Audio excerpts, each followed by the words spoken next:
League of Melanated Gentlemen podcast. My name is Spenser, and I'm one of your hosts on this podcast that we do and that we enjoy. And today, it should come as no surprise that I'm joined by the other two members of the League of Melanated Gentlemen who have come here today with some, a little spice today, a little heat. A little heat. This is Brandon. And of course, I'm Jordan. Now, if you've been here before, then you know exactly what we're going to say, and hopefully you're already a part of it. But if it's your first time, or if you haven't yet, Jordan is going to let you know where you can communicate with us, talk to us, and, just have a good time with us. Yeah, so we are on social media, and we are on YouTube. We are on Twitter or X, we are on Instagram. We are on Facebook. You can join it. You can find us everywhere at the League of Melanated Gentlemen podcast. You can also type in LMG podcast. I believe that will also bring us up everywhere. But also, yeah, be sure and join our Facebook group. Hit us up on Instagram. We love talking to people, and we love going back and forth and debating with people. It's one of our favorite pastimes. So yeah. Also, don't forget to rate and review us on whatever streaming platform that you use, whether that be Apple, Spotify, or whatever. If you use a random one, I'm sure we're on there as well. So be sure rate, review, subscribe to our YouTube channel. You can listen to our episodes on there as well. And yeah, that's everything. Now time for some schedule updates. So Wednesdays, as always, Brandon is dropping a new episode of Wrestling with Worldwide Willis. That is his podcast where he talks, wrestling, what's going on in the world of wrestling, the different fights that's going on, the different battles. They probably don't call it battles in it's wrestling, matches. but, I did some grace. Yeah. yeah. So close enough. Yeah. So yeah, he lets you know what's going on in the world of wrestling. So then on every other Friday, we should say, Spenser has his review podcast known as DC Animation with Spenser and Friends. So yeah, be sure to check those episodes out. If you love the DC universe, love DC animation, be sure and check those out. And you can find all the movies actually on Max. That's basically where all the movies are right now. So yeah, you can take a look, go watch one of the movies and then go check out Spenser's podcast. Yeah, that is everything. Indeed, it is. So, today, every episode is special, but we have a special episode for you. As I'm sure you know, there are some very hot takes on this podcast. The three of us have been known to, say some things that are not popular with the people. The Urban Dictionary would call them hot takes. Things that, the general public do not agree with, things that go against what the majority opinion is. Now, there are some people that have called Jordan a walking hot take. I honestly think Brandon got worse hot takes than me, but that's fine. Well, of course you think that. Yeah, that was of course. Of course you do. True. And so what we've done, because we all know that we have some very hot takes, and we've decided to dedicate an episode to it. So today, this episode is just going to be our hot takes. We have all come up with, very true opinions that we have that go against what the majority of people think in, I won't necessarily say the nerd space, but in the spaces that we occupy. And so we are going to, just go through and talk about some of the things that we think that we know everybody else disagrees with, generally speaking. And yeah, you can tell us who you think has the hottest takes, who you think is wild for thinking what they think, who you agree with. Jordan has already told you where you can tell us that. Mm-hmm. And so, without further ado, I think that Jordan should go first today. Yeah, I'm good with that. I do think one of mine is it. I'll just get into it. I'm just going to order that they came into my mind. So yeah, let's just get straight into it. So my first one is we don't want diversity in our MCU movies or superhero movies. We just really want better stories. So what I mean by that is I don't need a black Superman. I don't need you to make every character, race swapped. I don't need that. Give me better stories. Like I don't want to see diversity.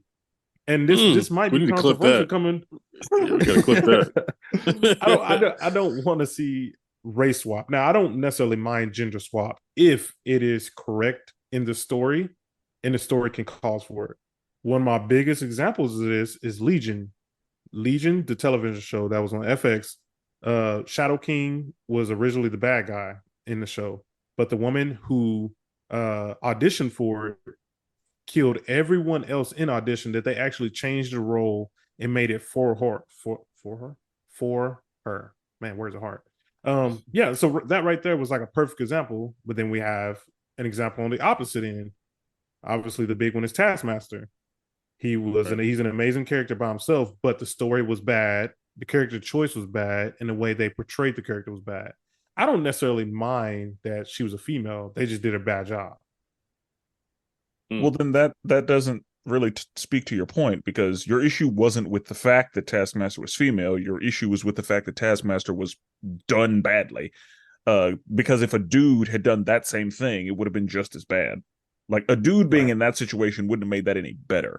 So I wouldn't call that an example of you having an issue with a change they made. Good point. Good point. That's fair. Johnny. Okay, Johnny Storm in Fantastic Four made no sense. I didn't want that. I don't think anybody wanted that. I don't want diversity. It's fine. Now that one, you're right, because like his Johnny and Sue are brother and sister. She's still Right. white. Right. Right. What are we doing? Right. Like that one made no sense. Give me the better stories and create characters that are black, are Asian, are Hispanic.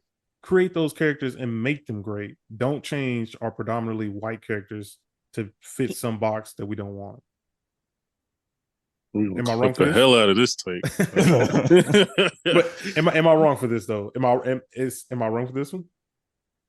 I don't think this is necessarily a hot take. It is a take, and for some people, this is an extremely hot take. Now, for me, no, you get like for me, for the most part, I agree.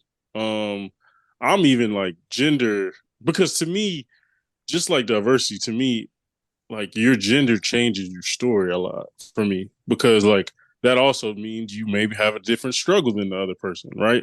If there's a black Anakin Skywalker, okay, now his story changed a little bit, right? You're going through a different experience. If it's a girl, her story changes a little bit, right? So like I'm even including like gender into it. Like I'm cool with changes if they enhance the character. I'm cool if it enhances the character, right? Like just like we talked about with Magneto.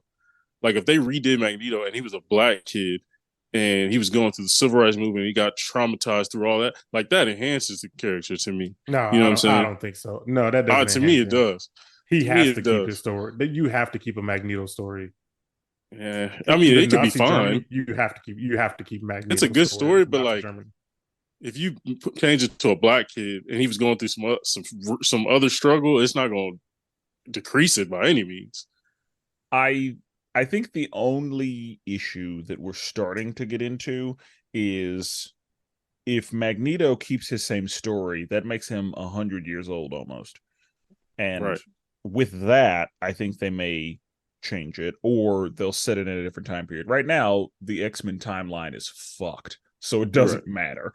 Right. Like, it's really whatever. But I think that if they do change it, then that would be why they change it. So they would give him an updated version of a story. I don't have an issue with diversity. That'd be clear. Yeah, like so let the record reflect. He's trying to get away from us. Yeah, he's trying to distance. But I do agree that I don't need unnecessary changes to check boxes.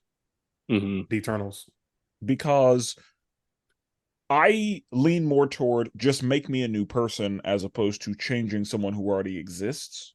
Right. But changing somebody who exists isn't necessarily a problem for me if it is done well. So I'm good with changes. I'm good with them deviating if it's done well or if it's done right, in my opinion. Because there are a lot of changes that have happened. Because once upon a time, I was a comic book purist. I would watch a movie and be like, that's not right. That didn't happen. No, like I was doing that. Right. And then I eventually got to a point where it's like, well, actually, this shit's kind of good. And while that's not what happened in the comics, I like the changes that they made. And so now I look at them as their own independent thing.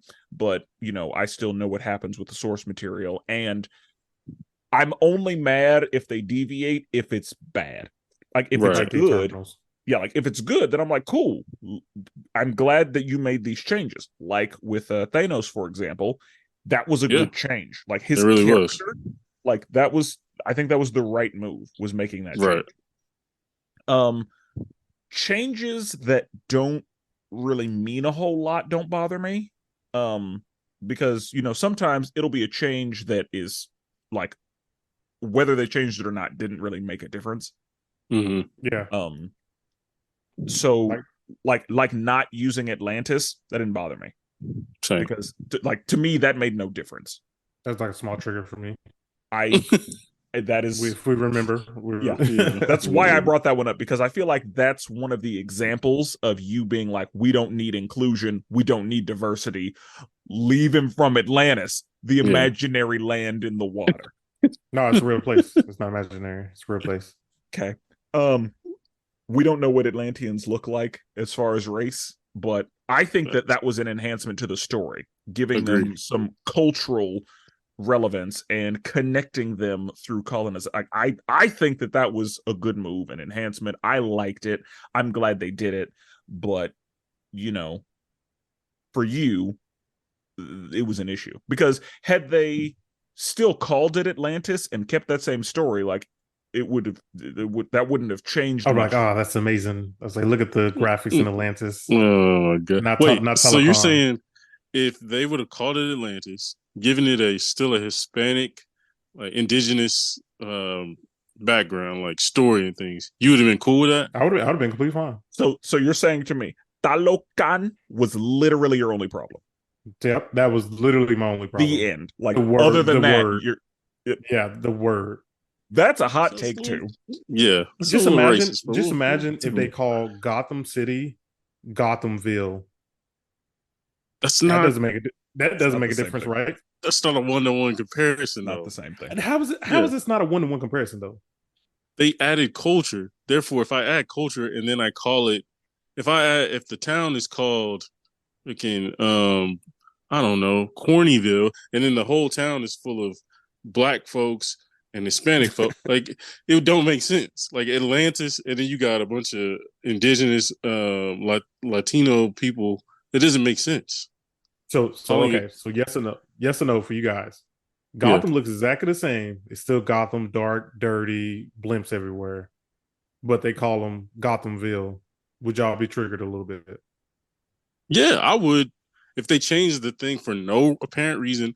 Also, Gotham is very close. That is DC. That is DC everywhere. Every place you go, that's DC. Atlantis is literally used in almost any nerd. like DC created Gotham City, right? Like that is its own property, but Atlantis exists outside of comic books. And with the indigenous elements that they added, calling it Atlantis wouldn't make sense. Yep. So the change fits the story. How? We don't know what Atlantis looked like. It could not what it looked like. The name. The name, it being called Atlantis wouldn't make sense based on the culture of people that we're dealing with. Right. Atlantis is very, very European. Atlantis over Telecom.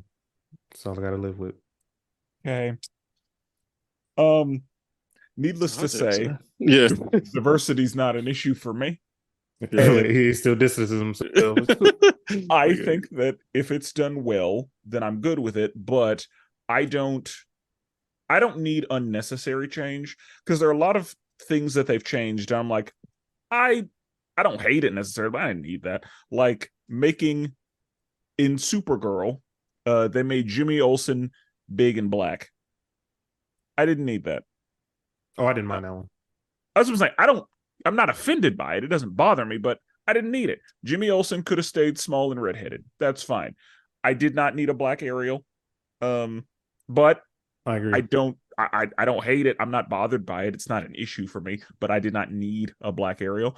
And then there are some characters who don't have discernible race, and they just, change things up, and I'm good with that. Lex Luthor. Yeah. Yeah, I was gonna say Lex Luthor, or even the bad guy from Guardians. Guardians 3. The Like High we saw him Evolutionary? black. Yeah, High Evolution. Oh yeah. Like we Yeah, saw and him that's black, and I actually didn't mind that. Yeah, like him Right. being black didn't make me a bit of difference. But like Kang, for example, Kang is blue. Yeah. Anybody who's mad about him being black can shut the fuck up, because he's Exactly. blue. Starfire is orange. Anybody who's mad about Starfire being black can shut the fuck up, because Right. she's orange. Right. Like, you're mad that aliens aren't white? You're mad Star Wars people. Oh, yeah. Hang on now. If we're talking aliens now, Superman is technically an alien. Yes, Now, if he they is. make Clark Kent black, are we gonna feel some type of way?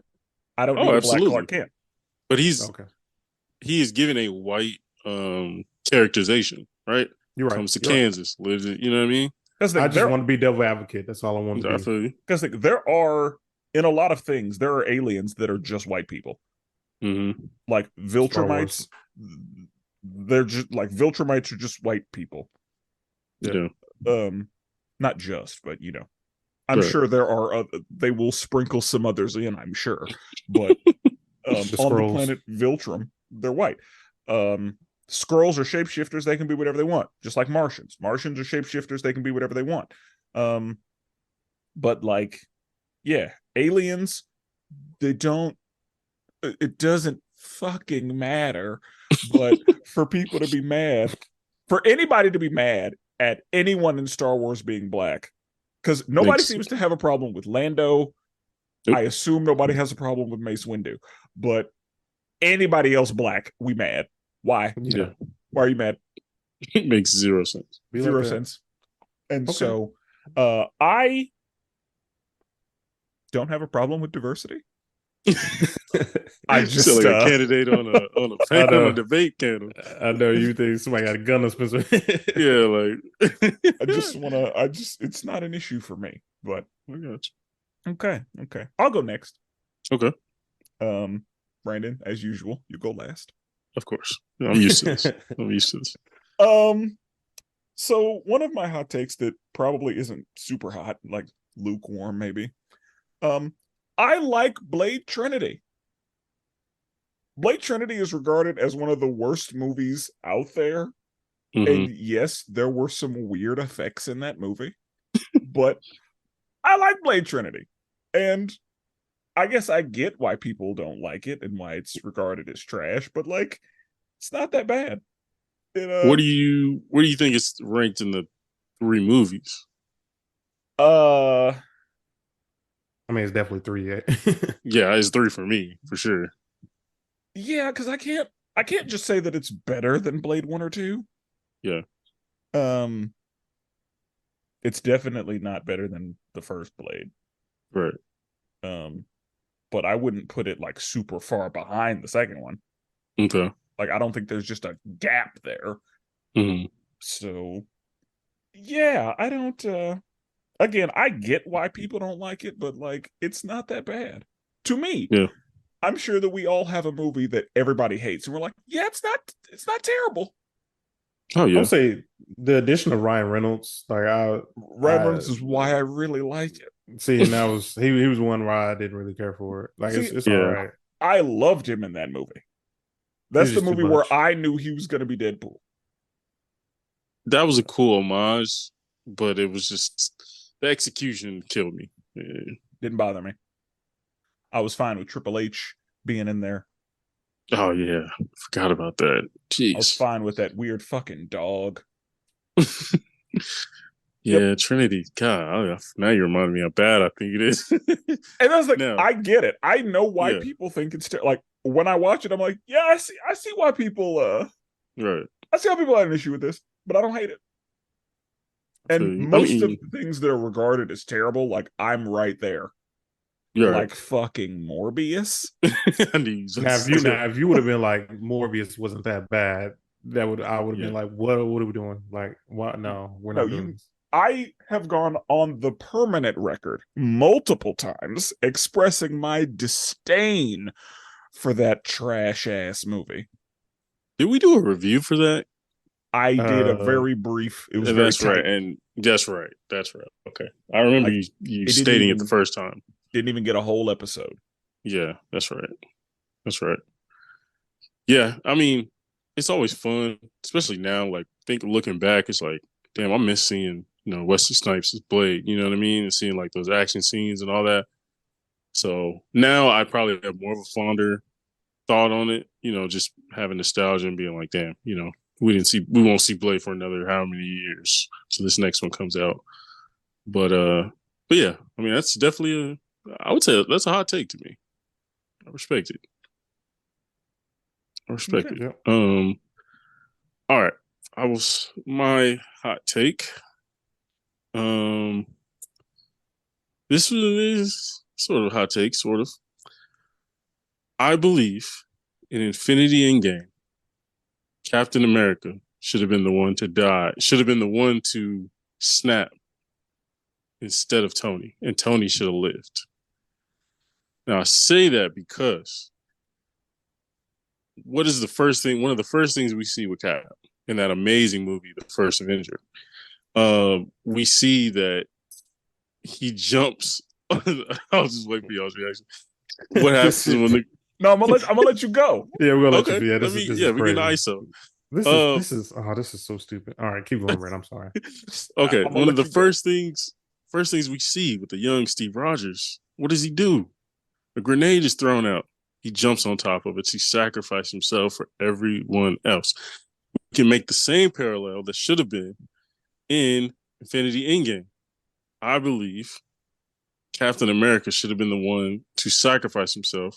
Now, did it enhance Tony's character? Sure. Like, because we know that that's not his normal move, right? He's not usually the guy to sacrifice himself for the others. But I think it would have more aligned with Cap. And I think it could have led to Tony still being alive, which would have, I think, alleviated a lot of the crap the MCU is running into today, where they don't have an actual star or a number or a face of the MCU right now. And I think if Tony was around, think of like in the comics, Tony's always mentoring or helping a younger Avenger, right? You saw with Spider-Man, he's done it with Ironheart, plenty of other characters. It would have been dope to see him do that. And then we can go back to Steve and be like, he sacrificed himself for the greater good, for the human race. It makes sense. I mean, one, we're gonna talk about how that first movie was trash, and the First, first time we first of seen all, it's not him, trash. he getting his ass beat. So I mean, that's kind of appropriate what happened in Endgame because he was getting his ass beat. Was So he, or was he standing No, up to the entire army? I no, mean, he he was standing up a little bit, but then what happened? He got his ass beat. Cap is the reason that we got everybody back. Yeah, Like he Cap is the one who held Thanos off long enough to get the on your left. right. So I disagree with that. I Now, mean, as far as your assessment on the first Avenger, I'm in between you two. Definitely not an amazing movie, but definitely not trash. that's just trash. Um, Okay. I would say that's It had definitely a hot history take. in it. Iron Man was the one who started everything. He has to be the one to end everything. Uh, But Honestly, why? Cap was a. I mean, Cap is the Vegeta of the MCU. Iron Man is Goku. Everybody want to see Goku make the big play. Everybody want to see No, they Iron Man don't. make the big play. No, they don't. No, they don't. Not me. That's because you're a Goku Vegeta was. fan. I know, but I'm saying Vegeta had more of a character arc. Vegeta, like, he went through the full arc. So who had a better arc, Iron Man or Captain America? That's a good question. I See, would look. you took too long. It's You Iron didn't Man. you Yeah, you didn't want to did. say Yeah, Iron Man you're right. because I if it mean, was the only Captain reason America, you would have immediately said it. But Iron Man, we watch Iron Iron Man. Man go full circle. We watch him get to a point where he is willing to sacrifice himself for the greater good, knowing what he's leaving behind.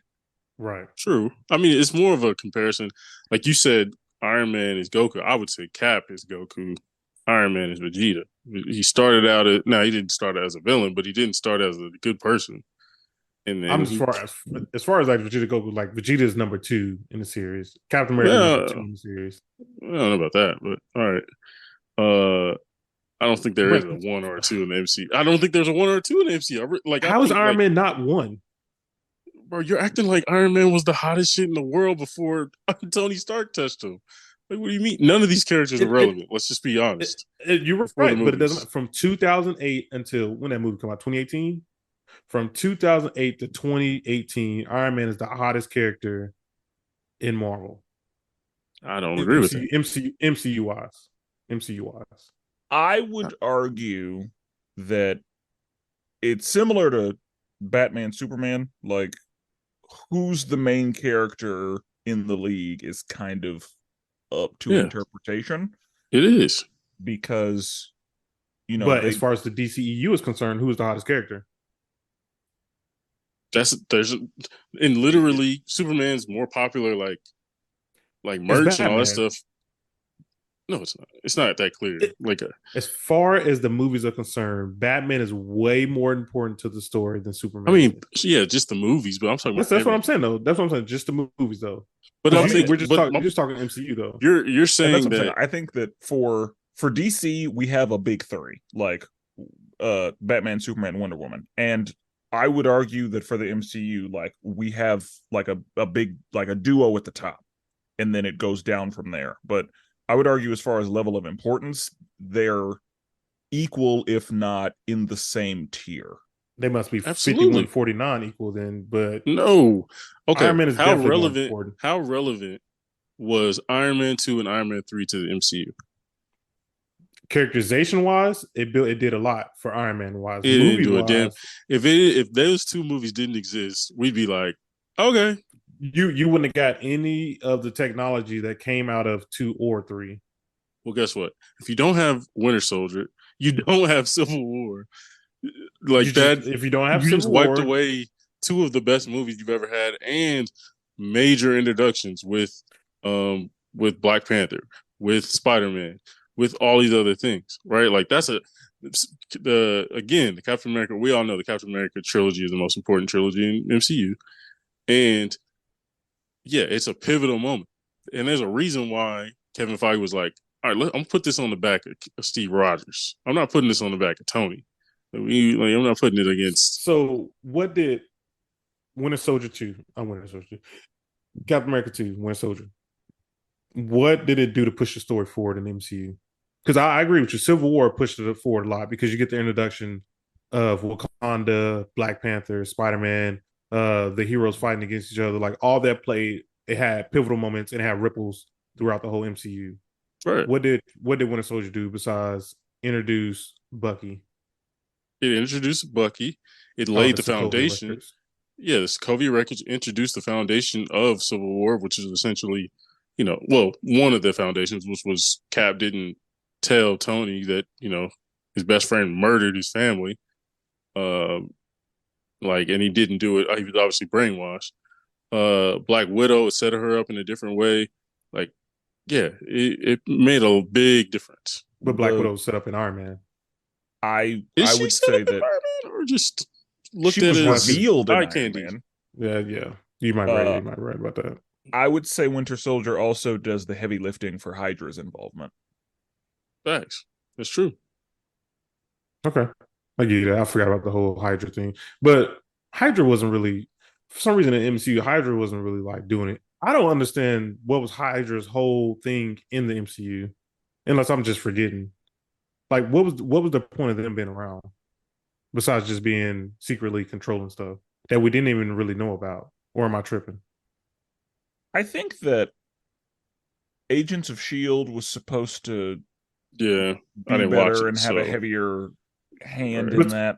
But in but Hydra, I again, watched it. I think that we have talked many times about the MCU's poor utilization of villains, and Hydra might just be another example of like poor or underutilized Yeah, I don't and remember poorly why he used. was even around.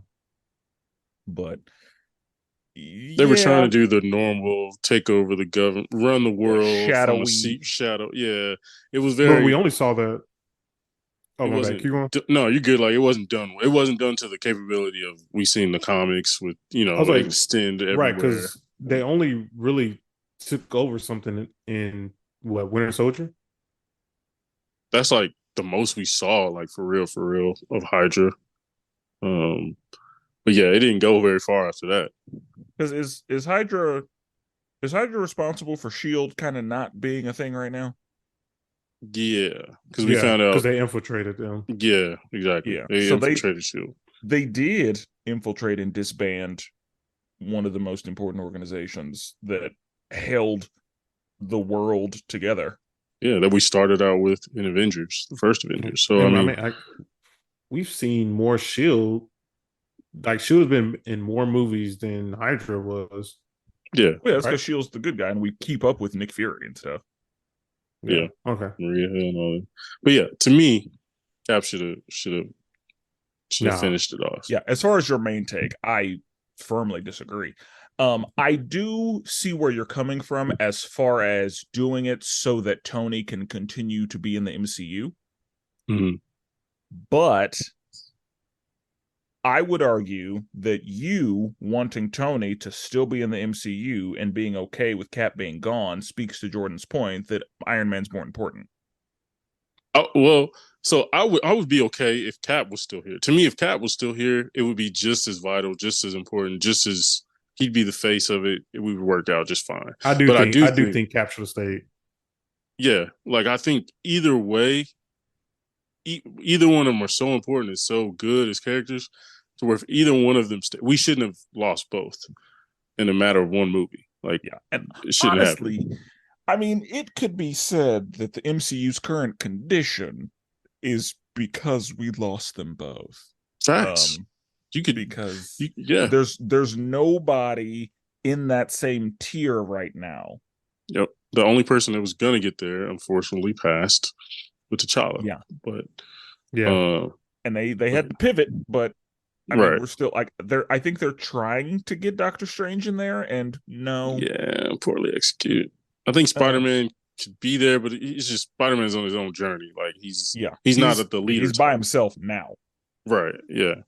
and yeah, like he's a baby, Right. Exactly. and so He's a baby leading babies at this point. yeah, Right. and so if Spider-Man gets there, it's gonna be a minute before because we saw Tony grow over time, Right. and so Exactly. like it's a situation where there are a lot of people who are like ready for it right now, and it's like no, you gotta wait Mm-hmm. because it took them 4 or 5 years to get to Avengers from one person. Yeah. So That's what's lost on people, I think. oh yeah, Uh, that instant gratification and people wanting it right now, and the right. fact that we've had it means that people have expectations now. Like all of that is the issue. Yeah. I think. But Jordan, what you got number 2? Yeah. So I actually just changed my number 2. I didn't want it to be too controversial with my original wording of it. Oh god. Yeah. is Sorry. it controversial is why we're here, right? Yeah, man. That's a Yeah, hot take. but You can't. You already said fuck diversity. Yeah. yeah, this one might have been a little bit too much. Um, Okay, so even now for when you me. say it, I'm gonna read into how worse it could Yeah, possibly like be. I think I want that's to. what I'm Jordan. gonna think about the original wording.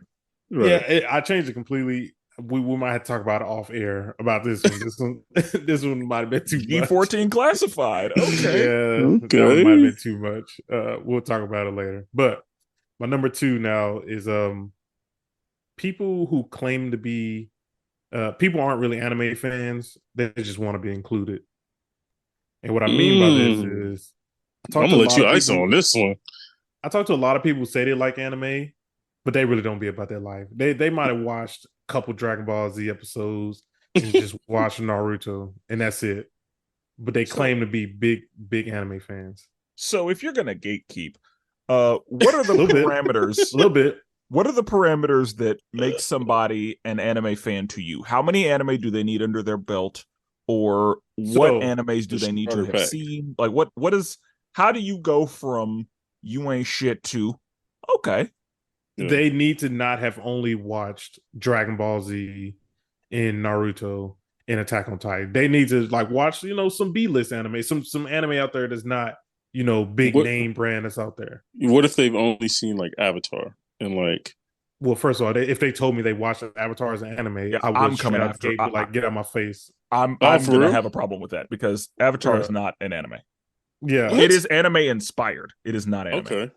The Boondocks is Interesting. anime inspired. It is not anime. Which Ah. I've actually been rewatching here lately, and it is heavily anime inspired.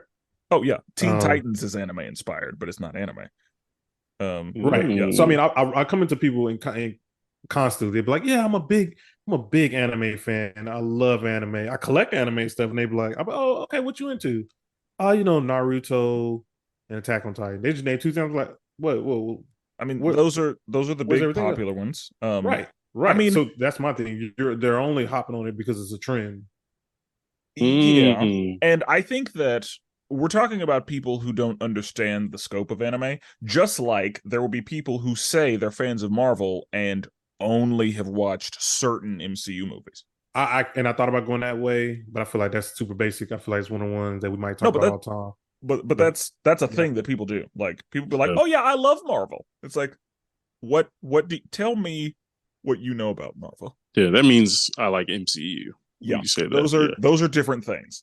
Yeah. right. And so I think that people get in that same boat, but I think it's just a matter of people not really knowing how expansive anime is. Like they were told these things are anime and they were like, "Oh yeah, I like those things." But that's why I asked the question of like at what point do you accept somebody? Because it sounds like if they've only seen three mainstream things, then Right. they don't qualify. They're not really tapped in So like that. you need fans that are listening. You need four anime to It's your Right. qualify. starter kit. Yeah. And at least Uh, two of them need to not be mainstream. Let me get some other ones down there. Let me get some Dead Man Wonderland. Let me get ooh, some Dead anime Man that's Wonderland was a good one. that's what I'm saying. See, not a lot of people would have known that. Not a lot of people would have seen that. Like, let me get some other stuff that's not that popular out there. Or on High School Host Club. Oh my gosh. Yep, I watched it. I You watch did. that? I watched it on High School Host Club. Uh, I watched High School of the Yeah. Dead.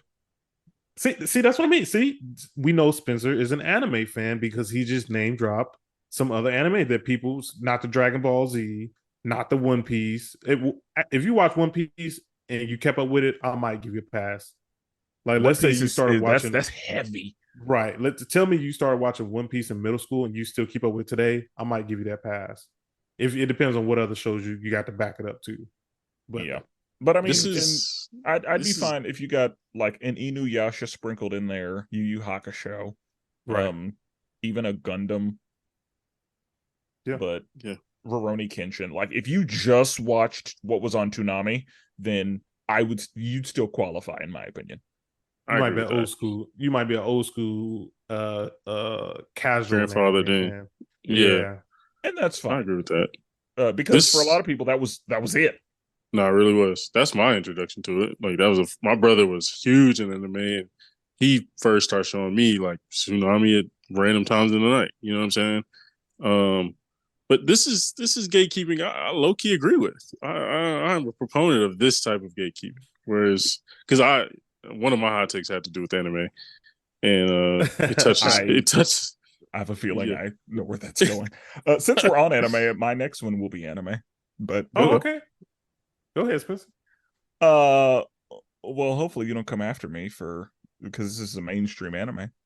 Okay. Um, I think that Sakura should be the main character of Naruto based on the theme of Naruto. Moment of silence for those who just died hearing Spencer's comment. That is wild, Spencer. That is wild. You don't believe that. Stop. No, I do. Stop. Because Stop. the reason I feel that way is because the whole theme of Naruto, the whole thing that they try to drive home is that no matter what you're born into, hard work and dedication will ultimately get you there. So don't let your Right. circumstances define your situation, right? Mm-hmm. Sakura is the best example of that because, well, Sakura is one of the best examples of that because she, like, whenever we see Naruto, we see him as, a little homeless boy in an apartment who was like essentially abandoned by his parents and the village, and everybody hated him and all that. Right. We find out that Naruto is not only the child of two of the most powerful clans and families that the show has, but also a reincarnation of some fucking gods from the past. And it's Right. like, so Naruto, along with having the most powerful tailed beast inside of him, is set up to be the GOAT. Like, everything was beautifully laid out for him. He was given everything he needed from the beginning to be the GOAT. And that goes against the whole concept of the show. Whereas Sakura started from the bottom and now she's here. It's like Sakura was trash. Absolute fucking garbage. You And by you the time know we get to Boruto, she is in that same GOAT conversation, of course, because of, being the main female character in the way that she's written. They write her up to be absurdly ridiculous. But we watch her go from being useless to being one of the most important people in the village as far as keeping everybody in a good situation. And I think that, again, with the theme of the show being um, don't let your circumstances define you, let your character and hard work be what leads you to the promised land, and don't count yourself out because of your circumstance, but know that hard work beats talent every time. Sakura is that. Naruto's not. Mm, when you put it like that, got him, convinced him. I will say there's a better character than Sakura that fits that boat too. I just can't Now get let me behind the tell you, Sakura thing. Rock I Lee's right there. I'd say Maito guy, Yeah, yeah, because yeah. I'll say either one of them is right there. yeah, and oh, Rock Lee got hoed. Rock Lee got Gohan almost, but I felt no. I think Neji. I think Neji got Gohan. my God, Neji was my favorite character for so long, That was I cried on that. I and almost cried. I should say. and Neji was super ironic because Neji lived both sides. Neji was not born in the main family, and so they basically said, "You ain't shit. You ain't never gonna be shit. You're not the lead of the head family." And so he was like, "No, I'm gonna be better than the head family," and that Right. motivated him to be better than Hinata, who was in the main family, which he was. And then also, whenever he fought against Naruto, he said to Naruto, "I'm a genius. You ain't shit." And then, like, so Neji lived on both sides of it, which was weird to me, but Yeah. Neji was my favorite character for a long time. But regardless, I would say Might Guy really does live that because Might Guy's dad, as far as being a ninja, wasn't shit. Right. And so he really came from nothing. Bro, he put Like, them hands on Madara. yeah, but that's the thing. Maito got to the point where he would have won if Madara didn't have plot armor for him. Like, Yeah. grafting Yeah. Hashirama cells on him and being dead and all that. Like, he he's the one who was like, no, I would have finished him. And Yeah. he would have gone out too if Naruto didn't have, plot Yeah. armor. So anyway, But I would say, um, I want to say, but back to your original argument, though, for real, though, I 100% agree with you that Naruto definitely had like a genetically advantage.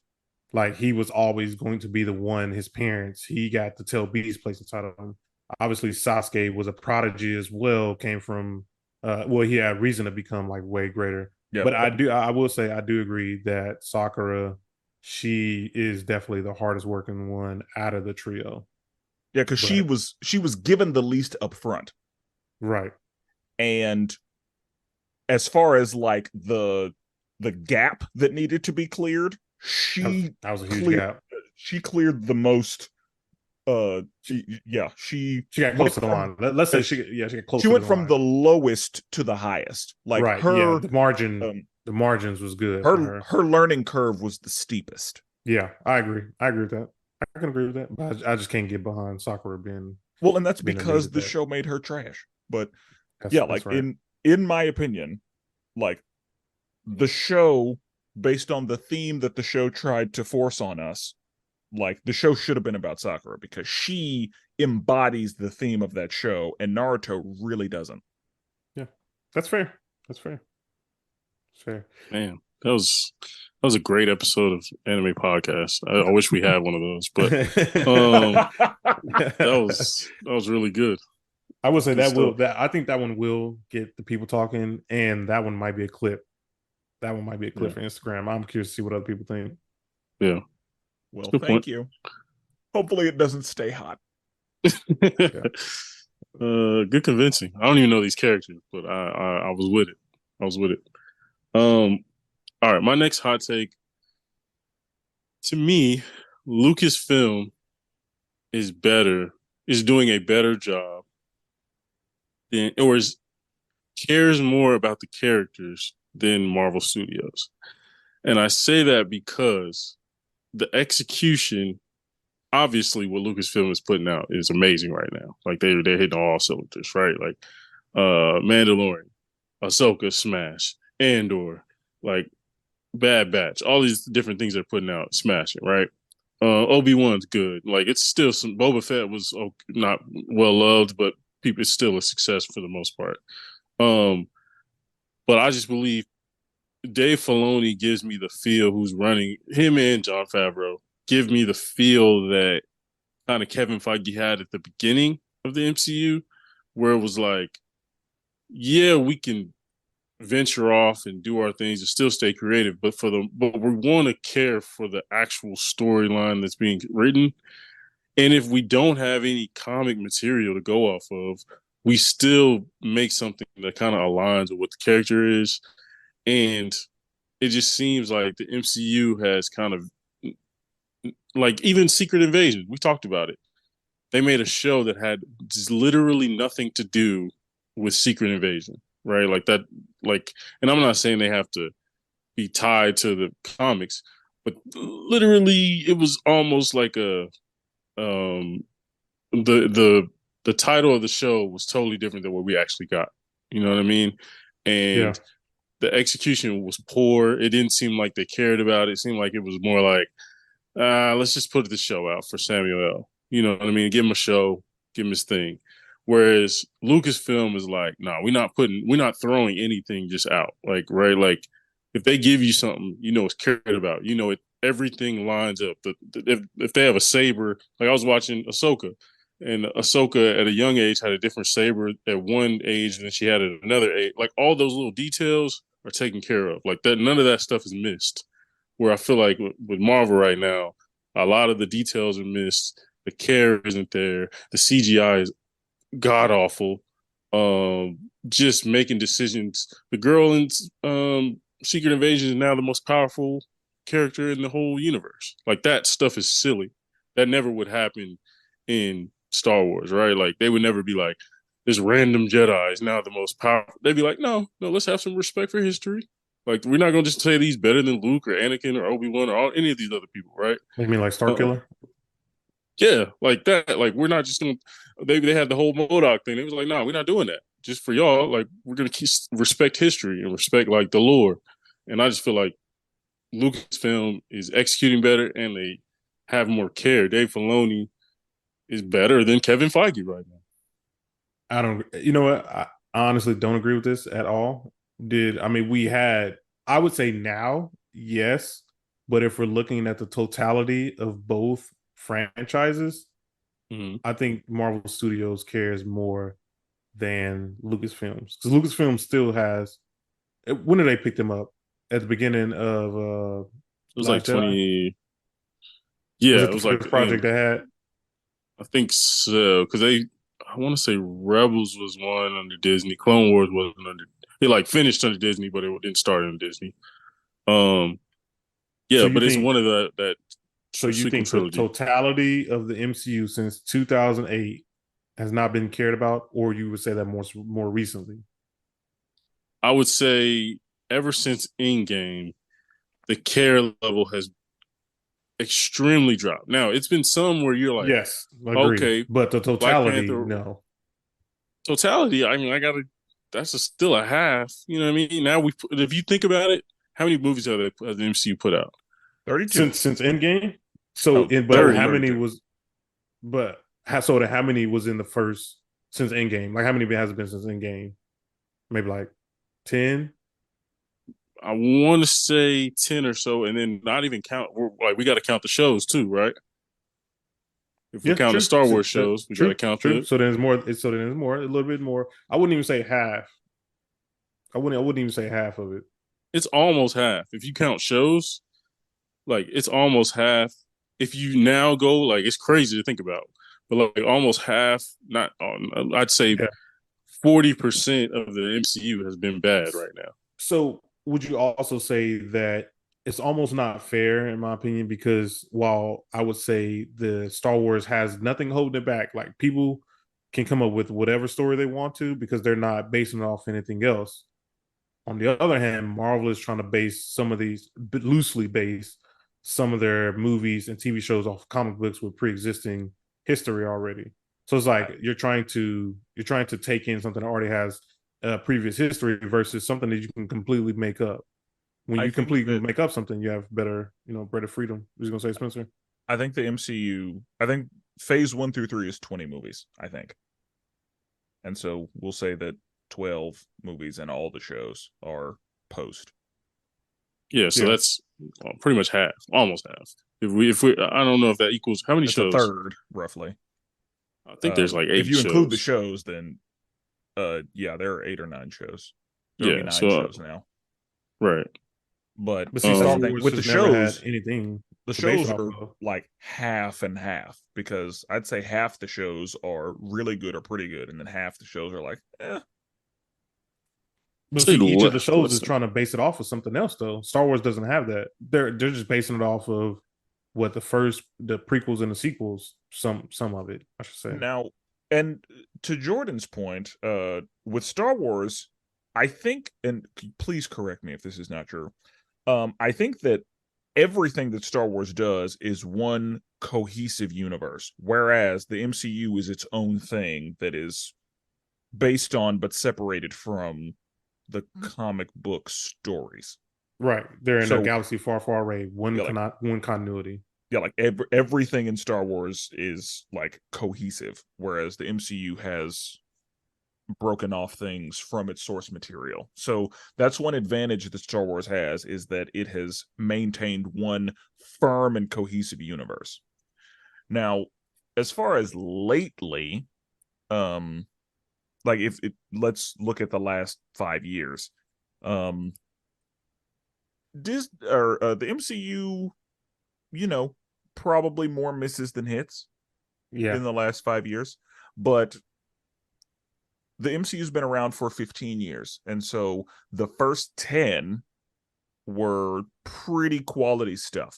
There were a couple of misses in there, of course, but for the most part, the first 10 years of the MCU was mostly at least pretty okay, ranging from, not the best thing I've seen to this is a cinematic masterpiece and, one of the greatest accomplishments in film.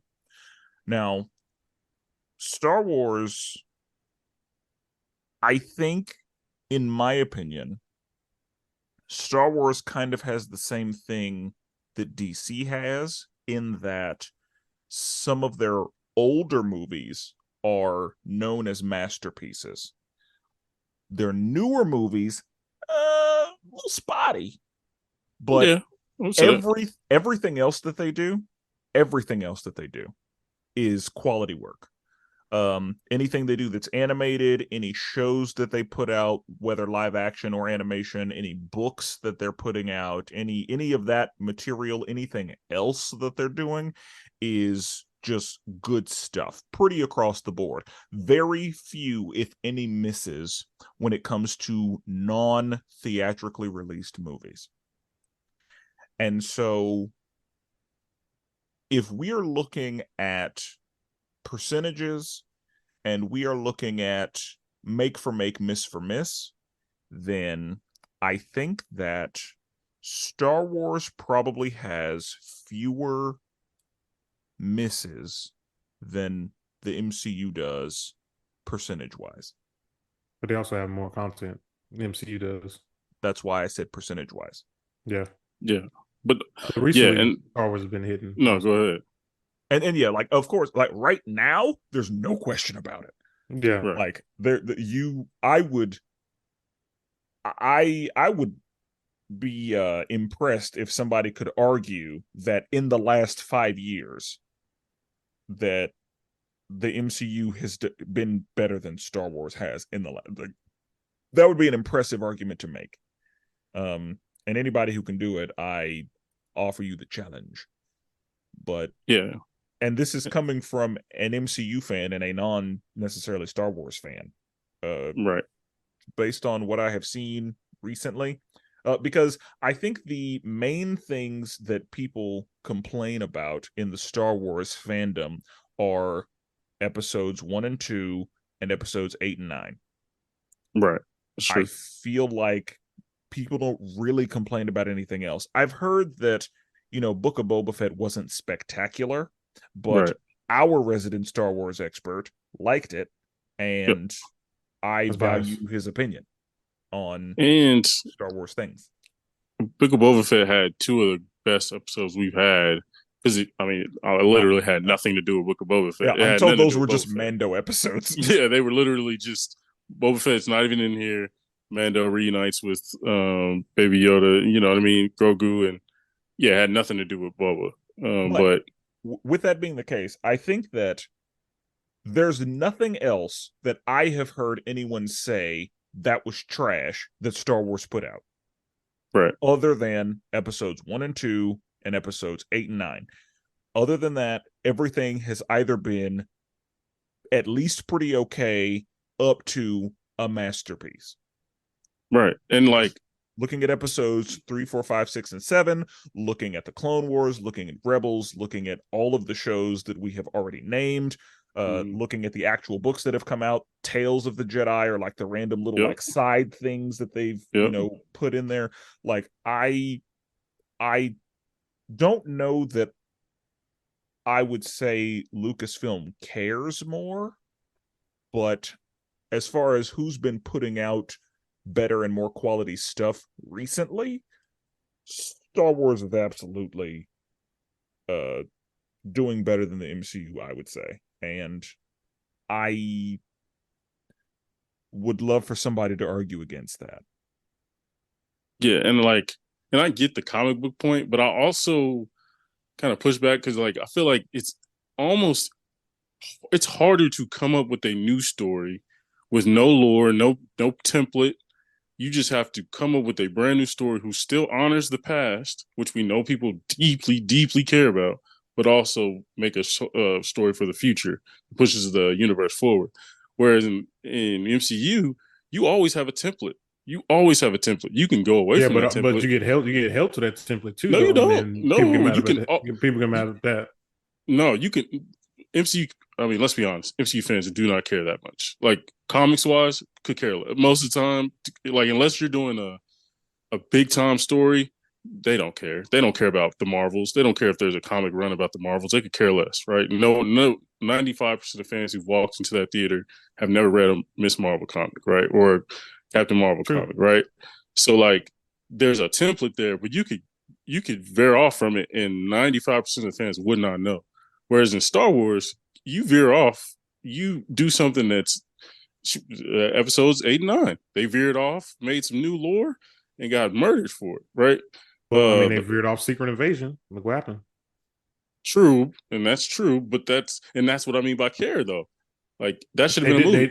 They didn't veer off from Civil War, and look what happened. I mean, they kind of did. They veered off quite a bit actually. But for the most part, though, the same elements were still there. I mean, yeah, the foundations, true. The foundations was there, right? And that was cared. That you could tell that was cared about. Like they truly set up two opposing people, and it made sense. Whereas like the stuff lately is like, all right, we're just putting stuff out. Loki, that feels cared about.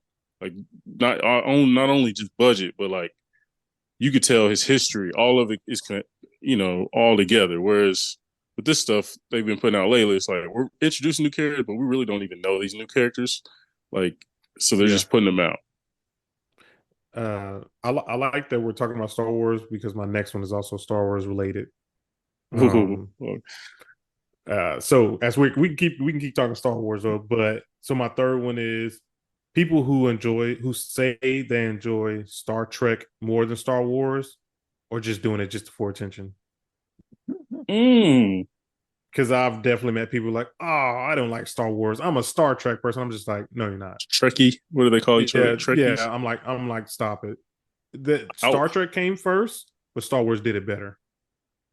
I think that those are different levels of nerd, and because I don't know very many young Trekkies. I know a couple, but not very many. Like most of the Trekkies I know are older, like William Shatner days, right? And like a little bit of Picard, but mostly people that were there for the Shatner stuff. I disagree just because people like what they like, and so there are people who absolutely feel that way. They're doing it for attention. Okay. They're doing it to be different. That's all that is. All right. That's funny. It's a true hot take. Just saying, yeah, you people, shut the fuck up. You're because I mean, my fourth one is going to be. I am going to be the reverse argument on my fourth one. But go ahead. Let's fix those things. But I mean, no, that's a good point. I mean, it's funny you say this because I watched a episode of Star Trek: Strange New Voyage or whatever that show was on Paramount. It was good.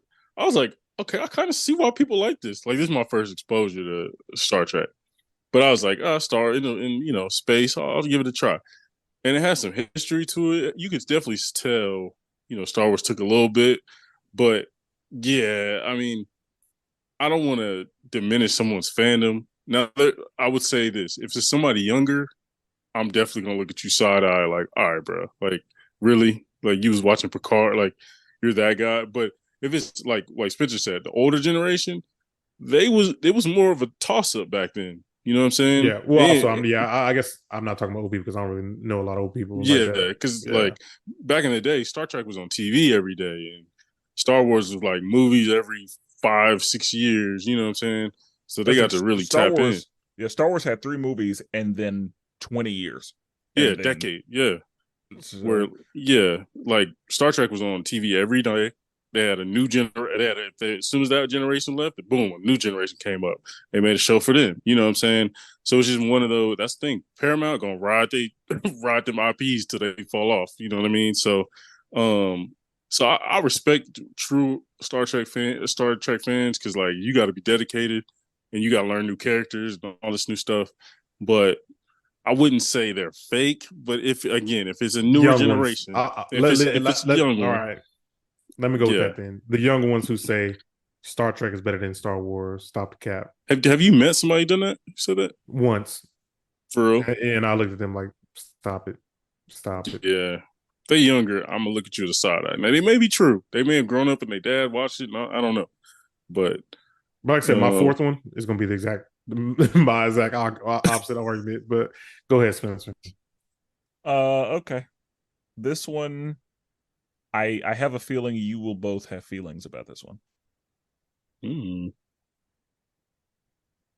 None of the Toy Stories are top 5 Pixar movies to me.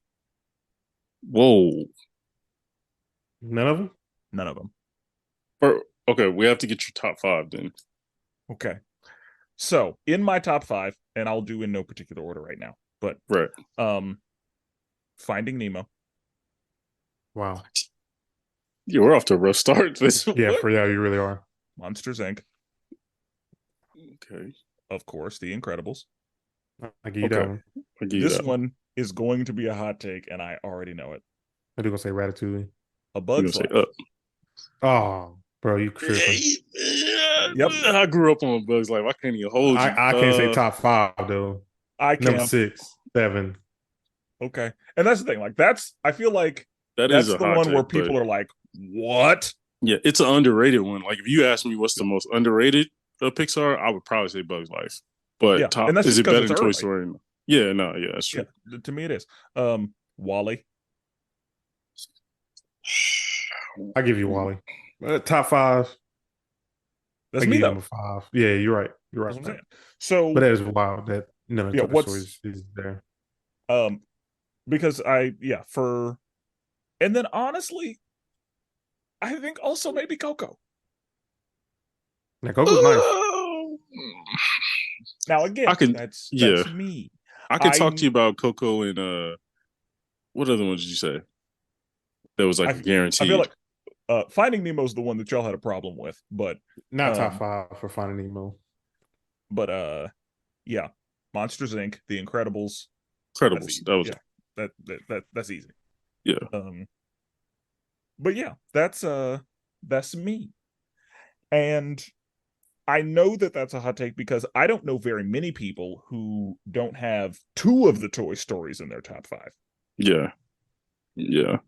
And I understand that, but y'all know that my movie orders are very different than most people in most situations.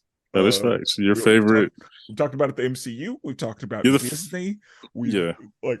My lists are not standard in most cases. You're the only person I've ever met that had Civil War as number 1 in the MCU rankings, which I respect because you've had that since it came out.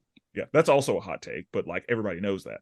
Right, so, exactly. Like we could talk about it, right? But not everybody, I think everybody who has heard me talk knows that on the permanent record, Civil War is my number 1.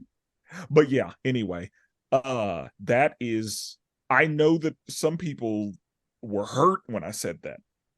So, of the Toy Stories, which one would be the closest to making your top 5? That's a good question. I'm gonna have to go with the first one. Okay, that was my thought as well. Yeah, same for me. Because that first one, I will say that third one. That one hit different. That one hit a little different. The ending shit in that third one. Yeah, that third one got you. Yeah, yeah. That you gotta be by yourself. Yeah, that third one was a heavy movie. Like I wasn't ready for how heavy that was gonna be. Right. But yeah. Definitely, I'd say the first one, and that I think that's nostalgia more than anything else. I mean, it's a good movie, but as I'm sure we know, like it's not a movie that I'm gonna put on repeat for myself. Right. You know what's crazy?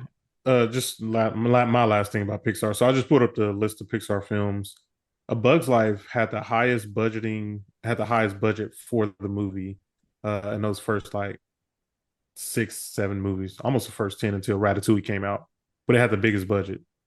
I mean, based on what they had to do, like, because they had entire groups of creatures that had to be able to move, and they had to make a bunch of different types of bugs, and I'm with as many living things as they had to make for A Bug's Life. That doesn't the environment, yeah. Bug's Life's probably one of the most underrated to me. I love Bug's Life. Yeah, and it I don't know why it's not talked about as much. I think it came out in a weird period where Disney was killing it. You're right. It came out when Disney was still doing well. They were in their golden era, and then and also when A Bug's Life came out at the same time too. That's true. Yeah, that's true. I don't know why those movies were, because A Bug's Life blew that movie out the fucking water. I don't know why people were talking about ants, but yeah, A Bug's Life came out same time as Mulan. Yeah. So, 2D, Mulan and Tarzan were in there. So yeah, 2D was still killing. Yeah, 2D was still killing. Hot. And 3D wasn't quite crisp like it is now. Exactly. but A Bug's Life is so good. So good. So like whenever we had our Disney versus Pixar debate, whenever we were talking about villains, I was really hoping you didn't go with Hopper. Oh yeah. Because if I had Pixar, I would have absolutely. That man was a slaver. Yeah, he was. He was a colonization. That man was a plantation owner. Yeah, and he made it very clear. Like the way he explained it was like the ants outnumber us, and if they do an uprising, it's going to be a fucking problem. Yeah. When he said that, I that hit me. So I was 7 years old, 6, and the way that hit me, I was like, "Oh my god!" Yeah. So that movie has a special place in my heart. Same. Same. But yeah, many nights. Anyway, the hot take is that for me, none of the Toy Stories are top 5 in the Pixar catalog, which I know is blasphemous to some people, but that's where I am. And I think that speaks highly of Pixar because they have a fantastic catalog. True. Well, actually, I think struggles. It's all right. It's all right. I'll say like there was a point where Pixar was like really good, and then there's some like just okay. Right. But that's honestly that's where they like there are some that are like absolutely like 100% great movies, and then there are some that are just like y'all just workshop that a little bit more. Y'all can spend a little more time on that because. And this is also on the record. I don't like any Cars movie. All of them can go. I agree. First one is solid, bro. First one is solid. All of them can go. The first one can go, man. Life on the Highway? Come on, man. I hear you. All of them can go. I'm right there with Spencer. Other than Toy Story, I don't think Pixar has any sequels worth talking about. Sequels or prequels or like any second movie, because Monsters Inc. wasn't really popping like that. Monsters University was The Incredibles 2 wasn't bad. It just wasn't the first one. Yeah. Like if the first Incredibles hadn't happened, the second Incredibles would probably be fine. Yeah. But if they had either done it sooner or, made a better movie, I mean, I'm sorry. Right. I don't hate it, but compared to the first one, it's not worth talking about. Sure. I wasn't impressed by Finding Dory. Same. I think that might be it. But yeah, like Pixar's sequel record, other than Toy Story, is not spectacular. Yeah. And one hit. Honestly, after Up, I don't know that there's anything that Pixar has put out that's been. Is there anything after Up that's been like really good from Pixar? Or did you say Coco? Oh yeah, Coco. I'm sorry. Yeah. Yeah. Coco. That's the one. Coco. That's yeah. I love Coco. I love Coco. I'm glad we mentioned Disney because now my next hot take is Disney related. Good. Oh, look at these segments. Yeah, very good segues, guys. Commend you all on that. Now, this is a hot take I've mentioned before, but I just want to dig deeper a little bit. I believe the Disney Channel is better than Nickelodeon and Cartoon Network. Now, I believe it goes Disney Channel, Nickelodeon, Cartoon Network in the last place. Jesus Christ! Cartoon Network is last in that regard. Now, I will say Disney Channel executed in all areas. They gave you the Disney Channel original movie, also known as DCOM. They gave you live action sitcoms, which created stars such as That's So Raven, Sweet Life, right? Even Stevens, plenty of other shows, right? And then you say, oh, well, those other channels had animation. Oh, really? Well, so does Disney Channel. Kim Possible, Phineas and Ferb, Proud Family, right? So many amazing movies, right? I mean, amazing shows. But then again, the movies, they gave you a different element. They added the movies on top of that, right? Let's just talk about a few of them. Cheetah Girls, Halloween Town, Minutemen, heavily underrated. When we're talking about amazing just sitcoms, Good Luck Charlie's Fire. But then we're talking about Brink, Johnny Tsunami, Smart House, Lemonade Mouth, Double Teamed, right? And then even today, Gravity Falls, Our House, Star vs. the Force of Evil, right? Phineas Ferb is about to come back again. But Disney Channel just gave you everything. Now, Cartoon Network's obviously niche, right? We know that. Like, that's why it's very niche. Like, it's literally cartoons. It's all it is, right? Where Nickelodeon and Disney Channel hit you with both, right? They can satisfy two different audiences, right? They can hit you with a little bit, right? Nickelodeon can hit you with Drake and Josh, and then they can hit you with Hey Arnold, right? Disney Channel, same thing.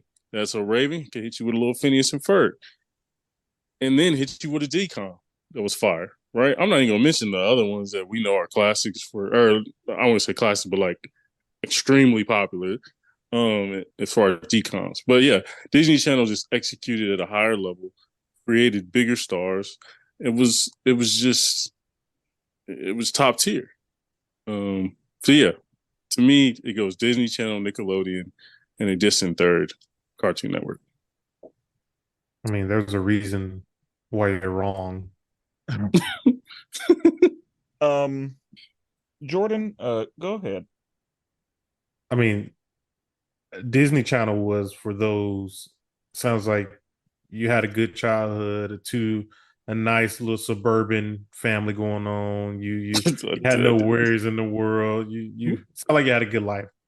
People out here that was really in the trenches, they know Nickelodeon was in Cartoon Network where it at. First of all, Spenser had a nice family.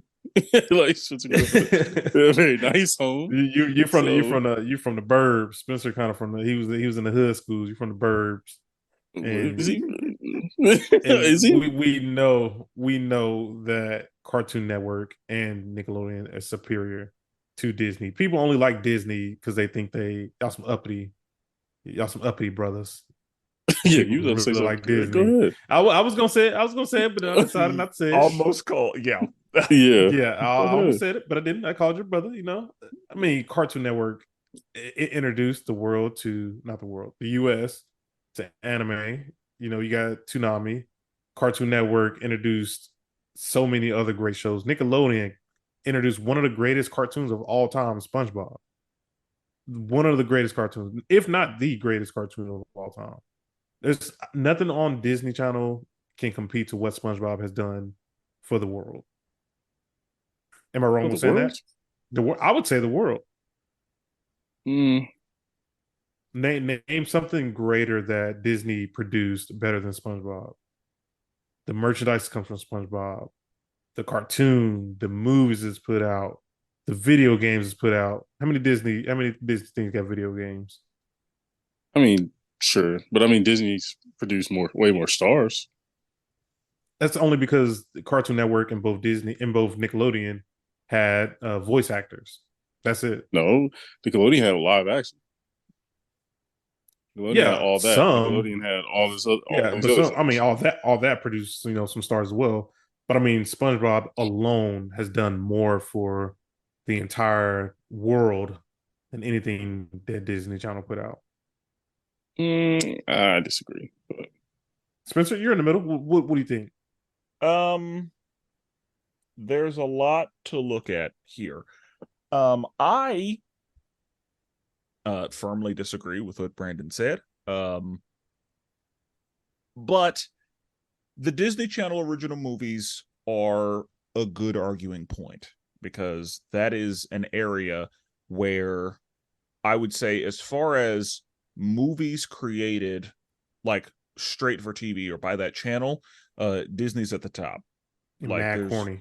There's no arguing that. And sorry, there wasn't people beating each other up. There wasn't no domestic violence. I'm sorry, Jordan. I apologize.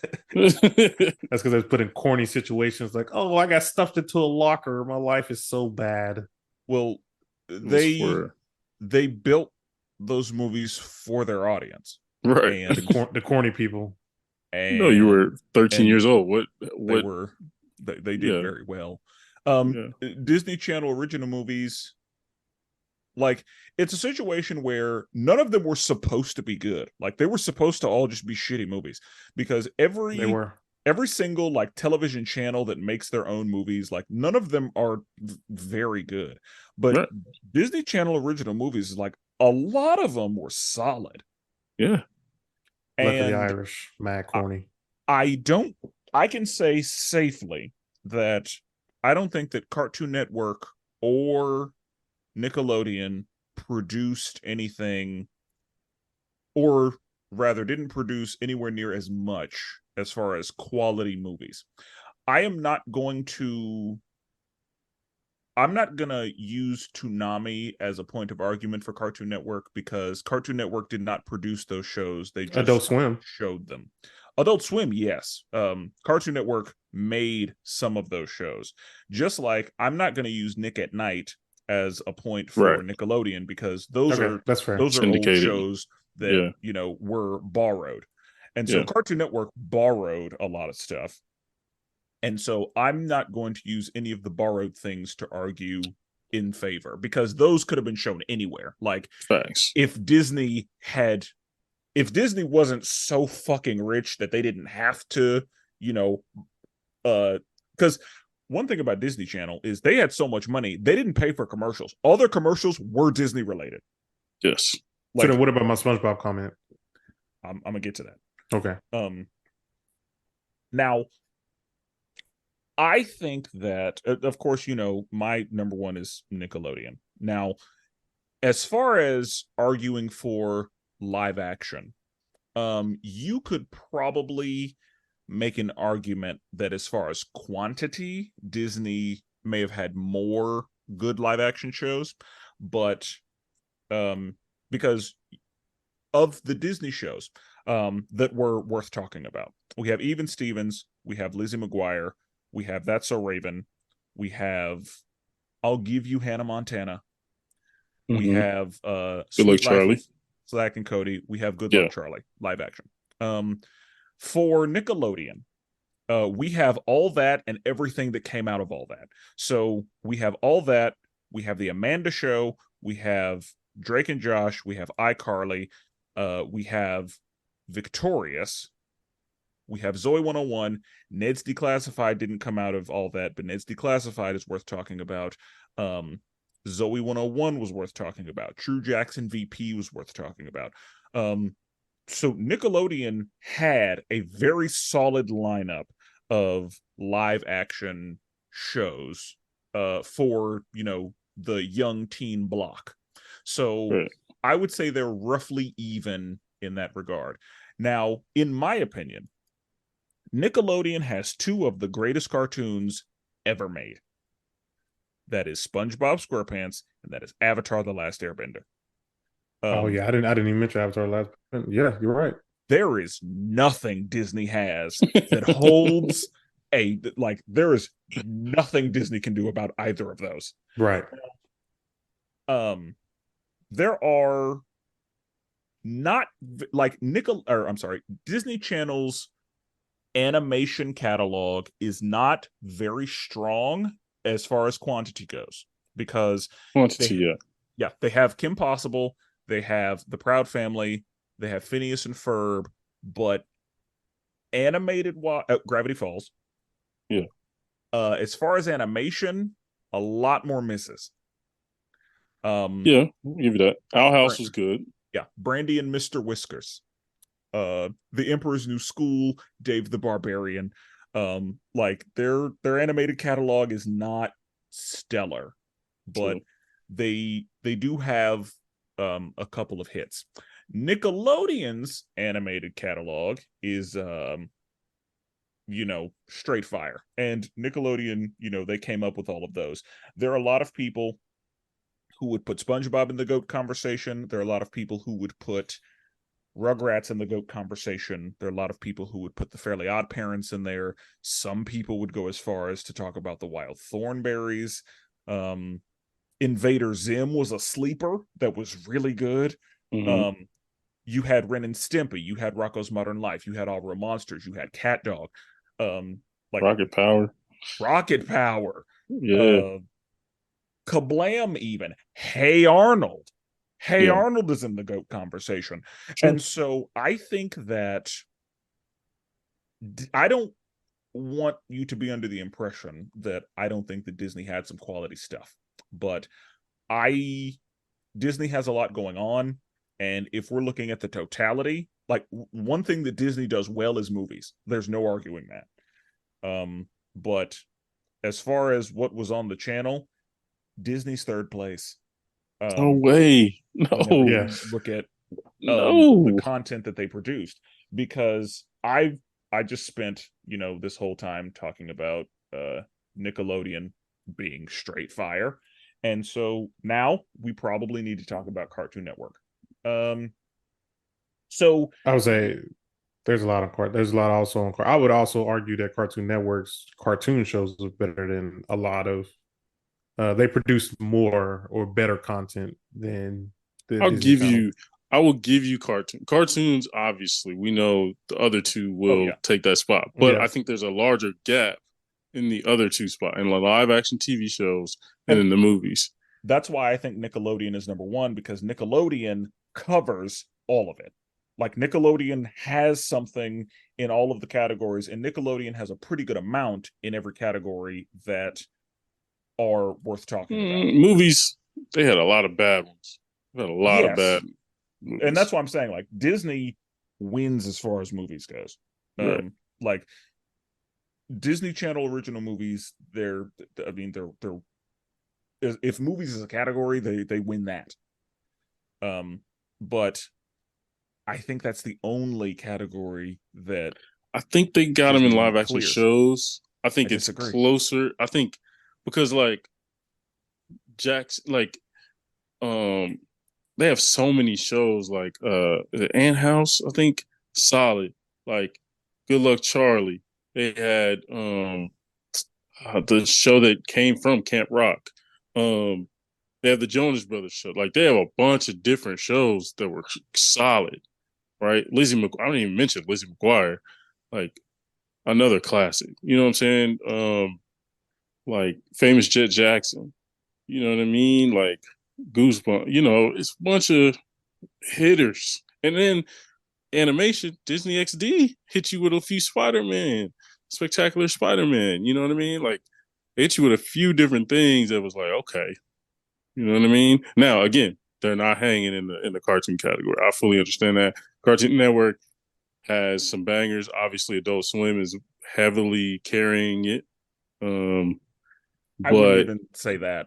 Cartoon Network's like first set of shows were really good. So your 90s stuff, your Powerpuff Girls, your Dexter's Laboratory, your Ed and Eddie, your Courage the Cowardly Dog, like that was quality stuff. And Cartoon Network also had some shows that you don't think about, because I know that for me, a lot of what a lot of how Cartoon Network ends up above Disney is the fact that Cartoon Network had Teen Titans, Cartoon Network had Young Justice. mm-hmm. Cartoon Network yeah. also has the Adult Swim shows. So Cartoon Network has the Boondocks. And you can't give Futurama to Cartoon Network, you can't give Family Guy, you can't give King of the Hill. Like those are shows Right. that don't belong to Cartoon Network. But Adventure Time. Aqua Teen Hunger Force was a good time. Steven Universe, as far as like the new stuff. Samurai Jack. Samurai Jack was fire. Uh, I enjoyed Foster's Home. We haven't even talked about Kids Next Door yet.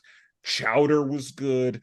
So I think that we could go all day long about individual shows that were good. Mm. And I think that if we did a list of individual items that were good, then Disney's going to do very well in the Live action. movies category. I'd say that they're far and ahead in movies. because I don't know that The movie's corny though. I don't know that the Nickelodeon channel, the Cartoon Network channel, produced anywhere near as many quality movies as Disney Channel did. Those are corny too.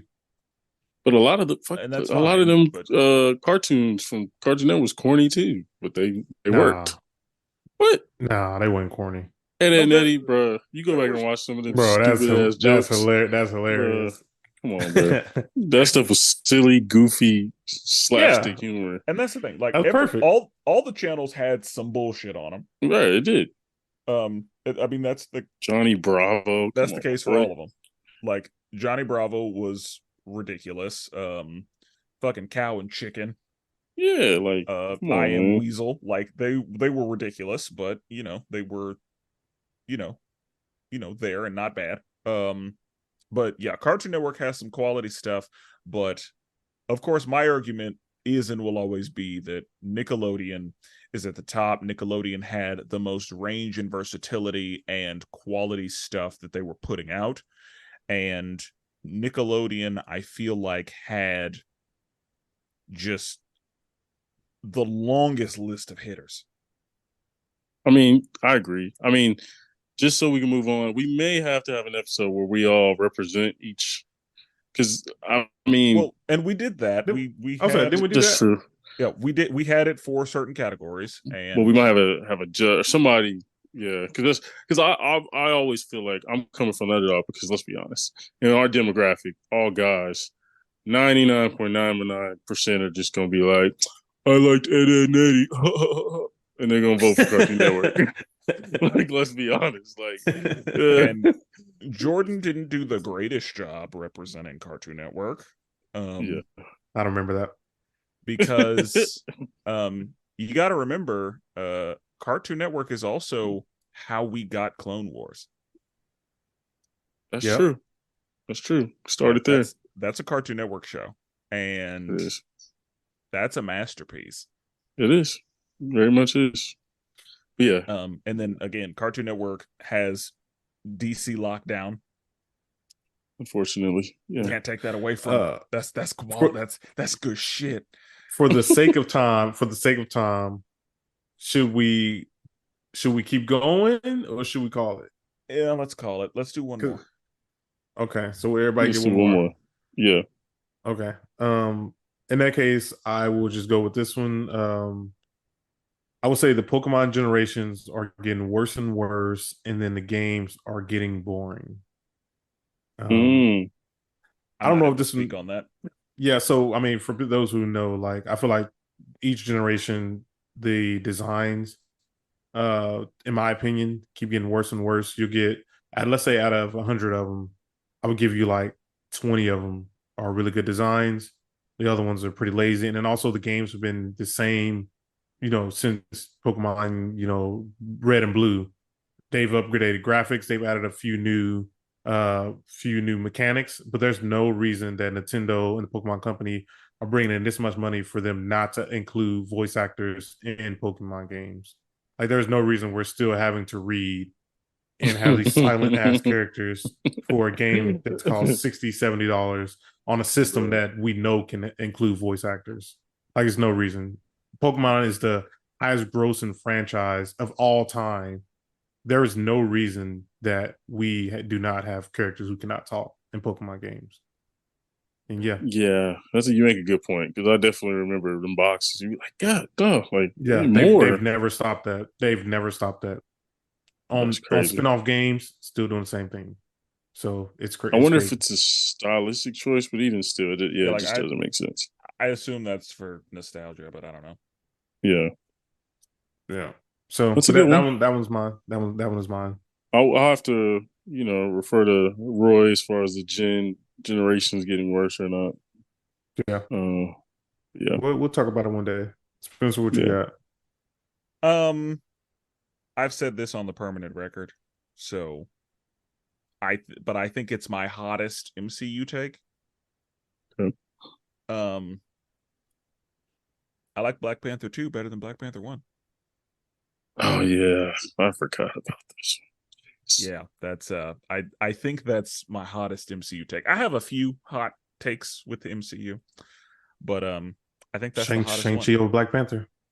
No. Fuck out of here, boy. Wow. That's not on my list though. I didn't even think about it till just Spencer just said that. But yeah, we know that's that is one a of hot yours. take. But yeah, That's no, a for known me, one. yeah. For me, that's the situation. I think that, as far as like cultural impact, of course, the first one is like one of the most important movies. right. But as far as the movies themselves, and honestly, what the second movie was forced to do Mm-hmm. under the circumstances, like I was highly impressed by what they were able to put together under the circumstances. And we know that that was a pivot.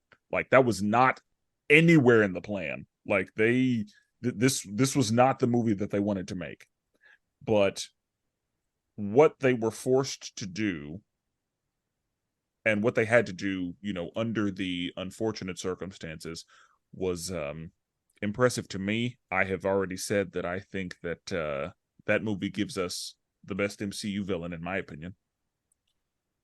We've already talked about that. He is a fucking problem. Yeah. God. Yeah. I just That's love fair. saying it. We got excellent performances. There were some like, what the fuck are we doing moments. Right. Like y'all gonna attack the water people in the water. That's right. I thought that was and not just the water people, the superhuman water people. Yeah. They're gonna go to the water yeah. and attack them. Right. That's what you think was a good idea. This man destroyed your whole shit on land. Yeah, in like 5 minutes. But y'all gonna go to the water. Right. Where for a fact he is more of a pro. Oh, all right. Yeah. Yeah. I mean, Okoye got her ass beat on sure. land, and y'all gonna go to the water. Like again, that was, I know the movie needed to happen, but right. as far as like dumb decisions made in movies, that's one where I'm like, I think we could have workshopped that plan a little longer. Agreed. The only thing is, I'm sure it took them by surprise because they were like, surely they wouldn't do that. Right. Yeah.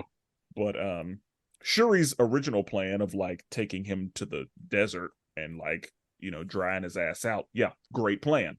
I like that happened and all that. But anyway, yeah, what this movie had to do and what it was able to do, the performances that we got from everybody, the fact that they were still able to make this movie really good, interesting, and compelling while addressing the real life stuff that happened, and then also tying that into the movie with Black women having to take over and lead with the death or disappearance of the Black men, the cultural relevance on both sides.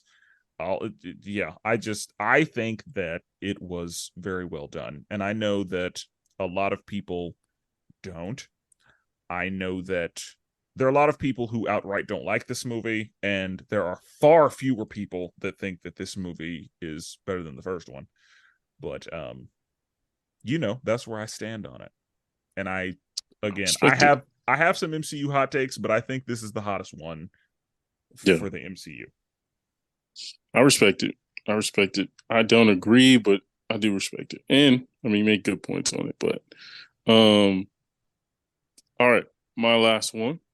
This one you two may not know as much about, but who knows? This is for like the Davids of the world. This is for our Darth Davids and other people out there. I believe that Bad Batch, the animated series, is better than Clone Wars and Rebels. Oh, yes. I would say I got no dog in this fight, so you gotta explain that one a little bit. Based on what I have heard, that is a hot take.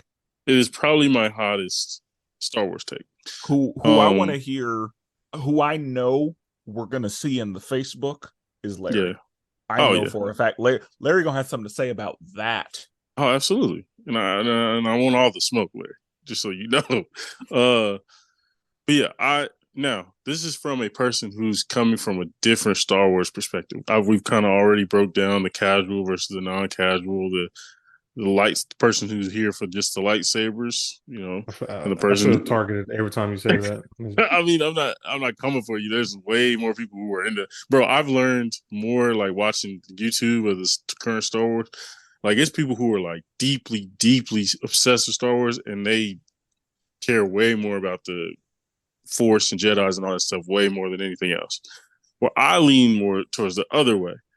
I care about the other stuff. So for those who don't know, You want quickly, the politics. I like the politics. I like the I like the breaking down almost the before the rebellion. So like for those that don't know, Bad Batch starts out with a group of clones who are given the order 66, right? They're given the order to murder any Jedi, right? Any and all Jedi. But these particular bad clones are a bad batch.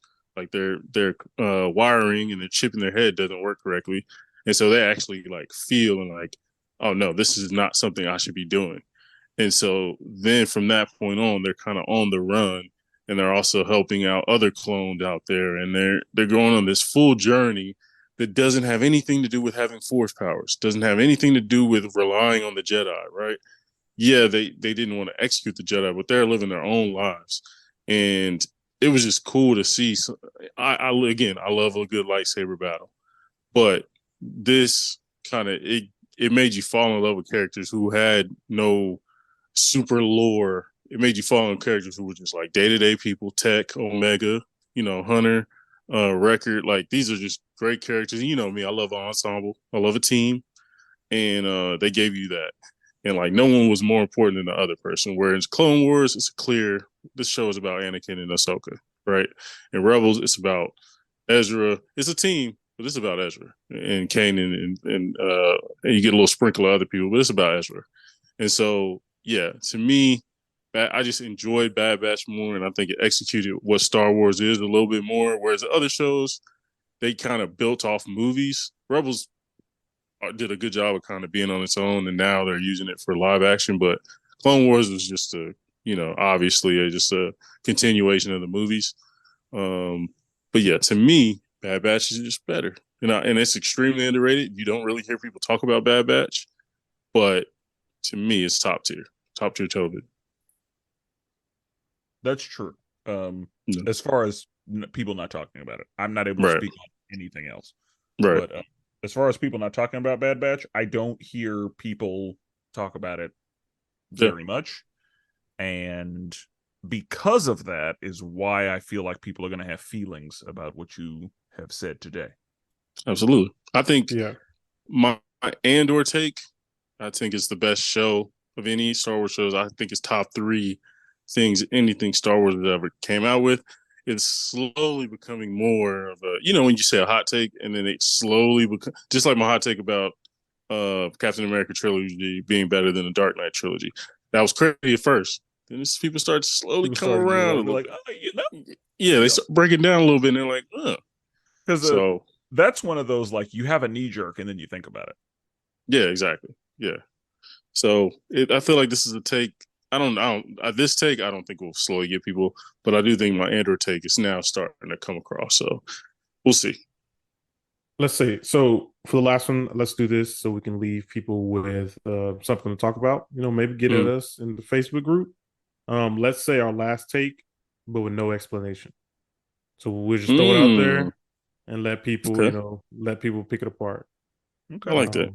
I like it. So mine is Digimon is better than Pokemon, and I'm just throwing it out there. That's tough. I definitely want an explanation. I like it. I like it. Okay. Okay. Um, this one is again, it's on the permanent record. We've already talked about it. Ben Affleck is the best live action Batman. That was literally one of my hot takes. I'm not going to use it, but that was literally on my list. Okay. What is going to lead the people? Hmm. Okay. Anime is the gateway drug for nerds. We'll leave it at that. Mm-hmm. So, people, you've heard it here. All our hot takes. Let us know how you feel about any of them. The best way is Facebook. Let's the best way is Facebook group, the League of Melanated Gentlemen.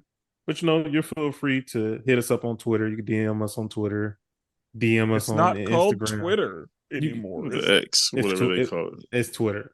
Yeah, it's Twitter to me, but yeah, you're right. Yeah, it's slide in the DMs. Let us know what you think. Leave a comment on YouTube. Let us know what you think. But yeah, let us know there, and that's it. So we'll never duplicate it. Always appreciate it. And forever melanated.